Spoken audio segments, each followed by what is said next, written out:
Quem é você? Eu sou o Conde de Monte Cristo, mas meus amigos me chamam de Edmond Dantès. No ano de 2002, era lançado um filme sobre um marinheiro injustamente acusado, traído e preso por 13 anos. Na prisão, conhece outro prisioneiro e juntos começam a cavar um túnel para fugir. Depois que foge, vai até a ilha de Monte Cristo, encontrando um grande tesouro, então volta para se vingar daqueles que o traíram. Essa é a história de Edmond Dantès, ou o Conde de Monte Cristo. Oi, eu sou o Tony e hoje vamos falar de uma adaptação do clássico da literatura francesa, O Conde de Monte Cristo. Então, sem enrolação, se você gostar do vídeo, não esquece de deixar o like, se inscrever e compartilhar, porque isso ajuda imensamente esse canal. Durante os anos de 1844 e 1846, Alexandre Dumas escreveu um clássico da literatura francesa, O Conde de Monte Cristo, que originalmente era publicado em partes, em folhetins, e com o tempo foram surgindo muitas, mas muitas adaptações de sua obra. Eu vou citar algumas aqui, mas não todas. Pelo menos a que eu assisti. Então a gente tem uma adaptação em 1922, uma em 1934, outra em 1954, uma minissérie em 1964, outra adaptação em 1975, uma minissérie em 1998, uma versão em anime em 2004, uma versão que lançou recentemente, ano passado, mas hoje vamos falar da versão de 2002. E então, com a direção de Kevin Reynolds e roteiro por Jay Wolpert, em 25 de janeiro chegava aos cinemas O Conde de Monte Cristo. E no Brasil, chegou dia 1º de maio do mesmo ano.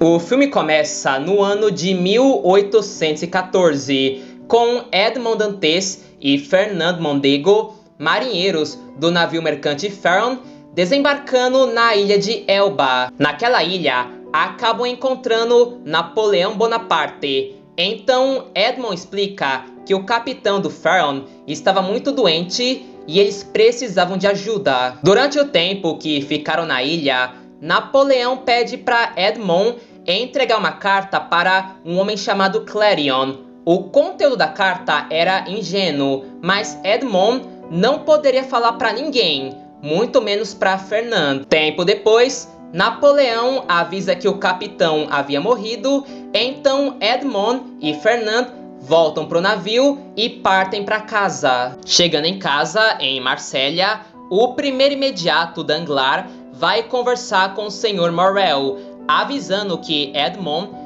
desobedeceu suas ordens de não desembarcar na ilha de Elba. Porém, o Sr. Morel repreende Danglars, dizendo que Edmond agiu certo. Então Edmond é promovido a capitão do Pharaon, deixando Danglars zangado e com inveja. Edmond então vai falar com Mercedes, sua noiva, dando a notícia que virou capitão do Pharaon, deixando também Fernand zangado e com inveja. Naquela noite, na casa de Edmond, os guardas do procurador do rei aparecem e prendem Edmond. Durante o interrogatório com Villefort, ele disse que Danglars denunciou Edmond sobre a carta que Napoleão deu para ele. Edmond entrega a carta e diz que não leu porque não sabia ler. Villefort diz que aquela carta era para um agente de Napoleão e também diz que não via Edmond como um possível traidor, então libera ele. Mas quando Villefort pergunta para quem era a carta e Edmond diz que era para um homem chamado Clérion, Villefort então queima a carta e prende Edmond. Edmond consegue fugir e vai pedir socorro para Fernand, que revela para Edmond que ele viu Napoleão entregar a carta para ele e, além disso, ele leu a carta enquanto Edmond dormia.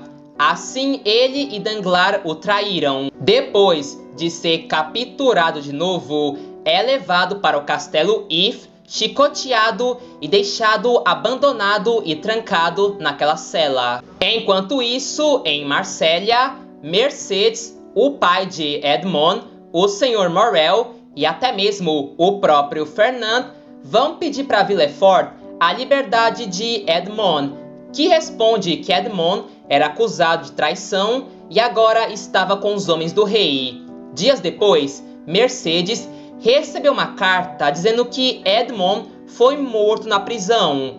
Porém, Edmond estava vivo, mas trancado naquela cela. Então, os dias, os meses e vários anos se passaram com Edmond trancado dentro daquela cela. Na prisão, conhece Abade Faria, outro prisioneiro do castelo If, que tentava fugir cavando um túnel, porém acabou indo parar na cela de Edmond.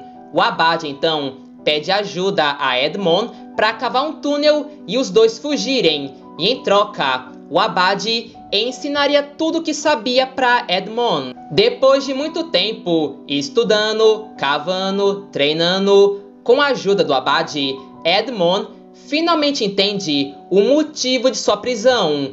O homem que deveria receber a carta, Clarion, era pai de Villefort, mas além disso, o pai de Villefort foi coronel no exército de Napoleão. E se o rei soubesse que o pai do seu procurador era bonapartista, Villefort perderia o seu cargo. Então ele fez aquilo com Edmond apenas para proteger a si mesmo. Durante a escavação do túnel, ele acaba desabando em cima do Abade Faria. E antes da sua morte, ele revela para Edmond a localização de um grande tesouro escondido na ilha de Monte Cristo. O corpo do Abade é colocado dentro de um saco, então Edmond aproveita a oportunidade para trocar de lugar com o Abade. Então seu corpo é jogado no mar e finalmente, depois de 13 longos anos, Edmond Dantes estava finalmente livre. Na praia conhece o bandido Luigi Vampa e Jacobo. Então volta para Marsella no barco de Vampa e vai disfarçado até a casa do Sr. Morel. Lá descobre que seu pai se enforcou. Villefort foi para Paris e virou procurador-chefe. Danglars virou sócio com o Sr. Morel, mas acabou passando a perna nele e depois o despediu. E além disso, descobriu que Mercedes se casou com Fernand, que havia se tornado o Conde Mondego. Depois de saber da verdade, vai com Jacobo até a ilha de Monte Cristo e começa a procurar o tesouro. Quando encontram, Edmond decide que vai se vingar de todos: Danglars, Villefort, Mondego e até mesmo Mercedes. Morrer é bom demais para eles. Devem sofrer como eu sofri. Devem ver o mundo deles. Tudo que lhes é querido será arrancado deles como foi de mim. Depois de se tornar conde, compra uma luxuosa mansão e organiza uma grande festa para se apresentar à sociedade como o Conde de Monte Cristo. Enquanto isso, o filho de Mercedes e Fernand, Albert de Mondego, vai festejar o carnaval na Roma, mas é sequestrado por um grupo de bandidos e salvo pelo conde, de um sequestro que ele mesmo planejou. Assim, ganha a confiança de Albert e ele convida o conde para o seu aniversário.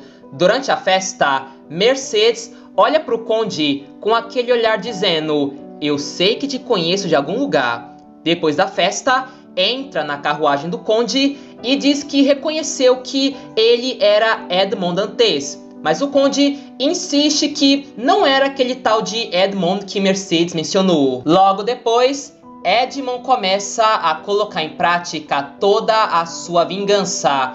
Primeiro, ele se vinga de Danglars, fazendo ele cair em uma armadilha. Depois, vai atrás de Villefort, que depois de fazer um mega interrogatório em uma sauna, Edmond revela que Villefort mandou Mondego matar o bonapartista do seu pai. Assim é preso por conspiração e assassinato. Chegando em casa, se encontra com Mercedes e os dois têm uma conversa séria e profunda com Mercedes, dizendo que sempre amou Edmond, mas ele repreende ela, dizendo que se o amava porque se casou com Mondego. Então, na manhã seguinte, Mercedes revela para Fernand que Albert não é filho dele, mas na realidade é filho de Edmond. E Mercedes só se casou com ele para não ficar falada, porque nessa época, quando Edmond foi preso, ela já estava grávida. Então chegamos ao embate final entre Edmond Dantes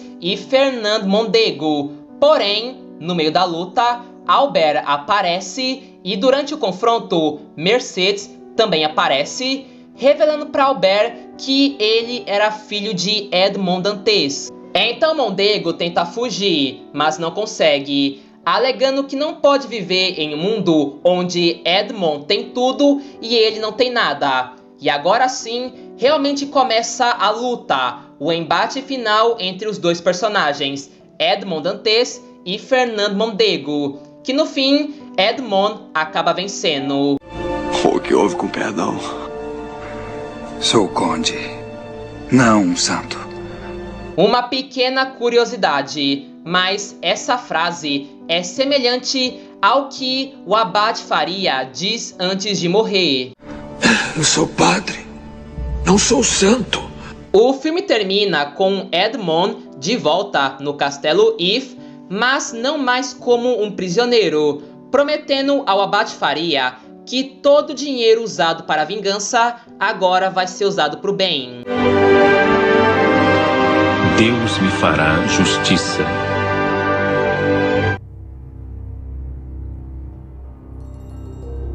Nesse vídeo, eu não vou falar da fidelidade que o Conde de Monte Cristo tem com o livro, a obra original. Até porque eu não tenho esse livro aqui na minha casa. Mas eu posso falar algumas coisas que essa adaptação tem de diferente com o livro. A primeira é que no livro, Albert não é filho de Edmond. Ele é realmente filho de Mercedes com Fernand. Outra coisa é que a personalidade de Edmond como conde é bem diferente. No livro, ele é muito mais frio, calculista. Ele assume outras identidades como um lorde, um abade, para manipular o pessoal nas vinganças dele. E as vinganças no livro são muito mais frias, calculadas. O Edmond, ele passa muito tempo planejando elas. Tanto que no livro, as vinganças são diferentes do que nesse filme. Nesse filme, muitos eventos e personagens e desenvolvimento de personagens meio que é reduzido. Tipo, o livro tem muita coisa, mas muita coisa mesmo. Afinal, são mais de 1.300 páginas. E outra coisa é que o final do livro é bem diferente. No final, Edmond e Mercedes não terminam juntos, que nem é no filme. No livro, os dois, eles acabam seguindo caminhos totalmente diferentes. Com um orçamento de aproximadamente 35 milhões, o Conde de Monte Cristo arrecadou um total de 75 milhões e 400 dólares mundialmente. Querendo ou não, o filme foi sim bem sucedido, transformando a história do livro em uma história de ação e aventura. Então por hoje é só, e se você chegou até aqui, não esquece de deixar o like, se inscrever e compartilhar, porque isso ajuda imensamente esse canal. E agora veja esse vídeo de Carrie.